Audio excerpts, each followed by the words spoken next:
Welcome to a new video, and in this one we need to talk about dynamic components, and for this we need to create a very specific example to understand how this works. And just like before, I need to create, or I need to have a clear, clean app.view. I have, back to nothing. So okay, so I need to create two components. I'm gonna go to the components directory, and I need to create maybe a new directory, and I'm gonna call this one players. Inside players, I will create two new components. One, I'm going to call it Mike, and the other one is going to be completely different, just with a different name. It's going to be Steve at that view.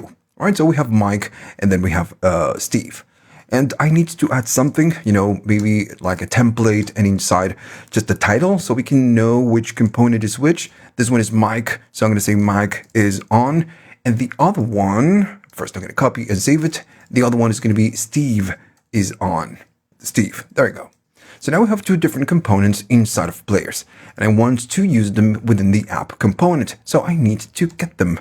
I'm going to go here and I'm going to say import, and then first it's going to be Mike from the components players, and then Mike. I'm going to use a capital, and then the other one needs to be Steve. So I'm going to import Steve from Steve and that view, and again capital. Now, if I want to use them, I need to go here inside, and I'm going to say that we have Mike, and then the other one is going to be Steve, right? So super simple, Steve. So now we have Mike and Steve, and if I reload the application, we have Mike is on, and then Steve is on.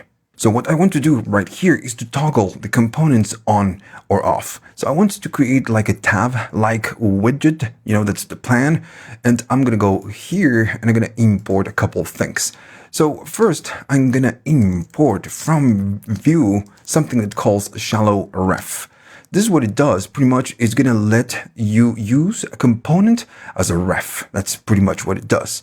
So I'm going to go here and say that const the active component, active comp equals 2, and I'm going to use that shallow ref, open and close, and I can pass now the name of a component. So I'm going to say that the one active is going to be Mike, right? So Mike is the active component. So now right here in our example, I want to create a button and that will activate Mike or will activate Steve. That's the plan. So I'm going to go maybe here at the top. I'm going to bring a button. There we go, button. I'm going to need to, again, open and close. And I guess on this one, I'm going to just adjust the keyboard.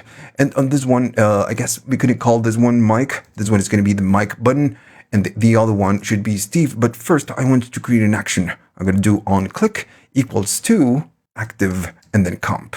And then I'm going to say that whenever we click this, I'm going to make the active comp, which, if you remember again, is the active comp. And I'm going to say this one, it's equal to Mike.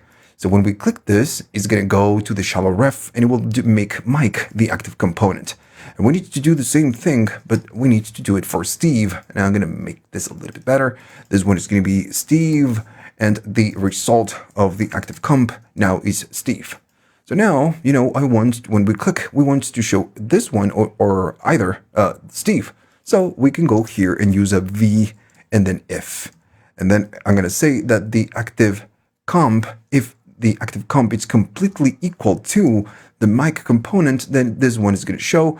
And if not, it will show the other one. So I'm going to go here and we say Steve. I know this is just a very simple example, but I'm going to show you in a minute how we can solve this a little bit better.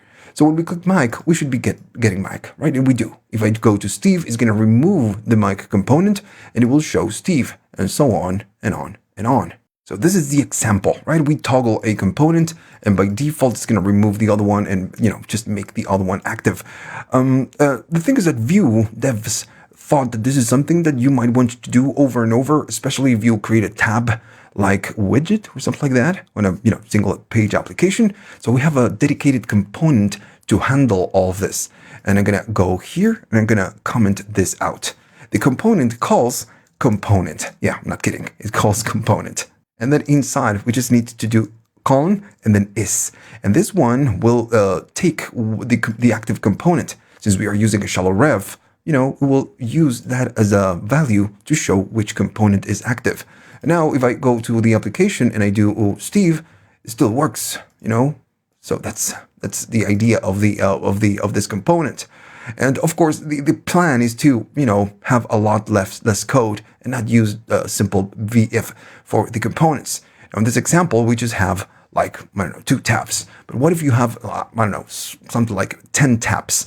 You will have to go here, create 10 different 10 different components with different names, and then have 15 or 10 different ifs, and that would be a mess.